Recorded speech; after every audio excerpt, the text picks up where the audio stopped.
Terima kasih. Terima kasih. Saya cukup intens untuk berkomunikasi dengan Pak Anies Baswedan bersama dengan Pak Baskara, juga dalam banyak hal Pak Said Abdullah itu juga sangat intens menjalin komunikasi. Kita menghadapi persoalan yang sama. Kita disatukan karena demokrasi Indonesia yang dikebiri. Demokrasi ya menghadapi otoritarianisme yang berwajah populis. Bahkan menurut pernyataan Dr. Sukidi muncul suatu karakter fenomena yang digambarkan sebagai Hitler Jawa dan Pinocchio Jawa, Machiavellian, itu dalam disertasi saya. Sehingga dalam konteks itu kita semua justru disatukan. Ini bagian dari dialektika politik. Kita disatukan oleh komitmen untuk membangun kedaulatan rakyat ya sebagai substansi pokok di dalam demokrasi itu. Nah, karena itulah kerjasama ini akan terus-menerus dilakukan, dan inilah yang menjadi bagian dari arus balik ketika begitu banyak elemen-elemen dari masyarakat yang merespon untuk menyelamatkan demokrasi. Karena ketika praktek-praktek yang intimidatif dibiarkan, praktek penggunaan sumber daya negara itu dibiarkan, yang menciptakan persaingan yang tidak adil, bahkan kemudian penindasan di dalam sistem demokrasi oleh orang-orang tertentu, keluarga tertentu, maka ini kemudian memunculkan suatu arus balik perlawanan. Jadi itulah komunikasi yang kami lakukan dengan Mas Anies Baswedan. Terima kasih. Silakan. Seharusnya saya yang tanya ke Bocor Alus, bukan Bocor Alus yang tanya ke saya. Silakan. Ini lihat nih, punya implikasi untuk membangunkan instrumen-instrumen negara yang tidur. Tidak tidur karena memang mereka diaktifkan sejak awal. Kalau berdasarkan survei endorsement ini kan 16%, dan kemudian cenderung akan terus-menerus ya mengalami penurunan karena gerak kekuatan arus balik tersebut. Apalagi di dalam sosial media juga ekspresi untuk menyampaikan kebenaran di dalam politik itu semakin kuat.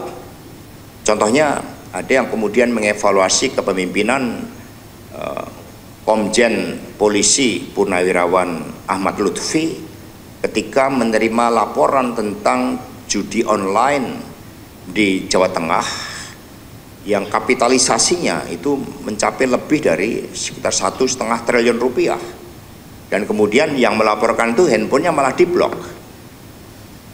Ini kan kemudian terungkap ke publik sebagai suatu kebenaran, sehingga kami percaya PDI Perjuangan ini setidaknya kami punya 1,2 juta pengurus partai di seluruh Indonesia, dan rakyat Indonesia yang melek politik itu semakin besar. Banyak yang merasakan ketika mereka menerima bansos, tetapi implikasinya kan PPN mau dinaikkan, yang kemudian mengurangi pendapatan mereka karena pengeluaran rakyat secara kolektif menjadi besar. Jadi akhirnya rakyat menjadi korban dari suatu politik bansos yang dilakukan demi kekuasaan itu. Lapangan pekerjaan, begitu banyak PHK, karena risiko terbesar ketika membawa instrumen negara di dalam politik adalah ketidakpastian hukum.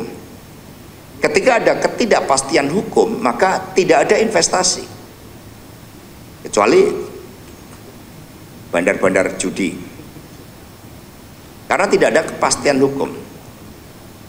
Equality before the law-nya ini yang kemudian menjadi suatu persoalan, dan kita lihat persoalan PHK ini persoalan yang sangat serius. Itu salah satunya karena tidak ada kepastian hukum. Investasi di IKN jauh dari apa yang dikampanyekan Jokowi karena tidak ada kepastian hukum. Nah, sehingga penggunaan instrumen-instrumen negara sebagai bagian dari endorsement tersebut ini harus kita hadapi secara bersama-sama, karena yang kita pertaruhkan adalah Indonesia raya kita. Nah, untuk itu strategi kampanye yang terbaik adalah mengetuk pintu-pintu rakyat, membangun kesadaran. Pesan dari Ibu Mega tadi adalah bagian dari membangun kesadaran untuk menyelamatkan demokrasi dan mengingatkan terhadap implementasi dari keputusan Mahkamah Konstitusi, sehingga kampanye yang sifatnya massa itu kami ganti menjadi kampanye yang sifatnya door to door. Nah, di Jakarta sendiri kami optimis karena respon dari Mas Pram yang juga sangat bijak. Mas Pram ini dulu yang mengeluarkan yang tanda tangan rekomendasi Pak Jokowi sebagai wali kota. 23 tahun bersama Pak Jokowi, 10 tahun menjadi pembantu presiden. Tapi ketika Pak Jokowi mengendorse yang lain, Mas Pram tetap menunjukkan optimismenya, keyakinannya terhadap kekuatan rakyat itu. Sehingga ini yang justru menjadi suatu nilai positif bahwa dengan sikap Pak Pramono Anung dan Rano Karno atas endorsement Pak Jokowi terhadap Ridwan Kamil, itu malah mendapatkan dukungan yang makin luas buat Pak Pram dan Pak Rano Karno, sehingga sebelum adanya endorsement Pak Jokowi kami merancang 2 putaran, tetapi justru begitu Pak Jokowi mengendorse dan mendapatkan reaksi negatif dari publik, ini malah bisa 1 putaran karena kedewasaan Mas Pram di dalam merespon itu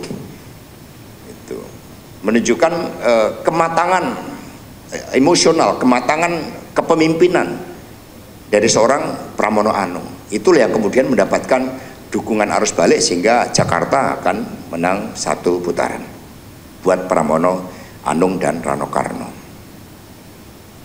Silakan. Cukup ya? Oke.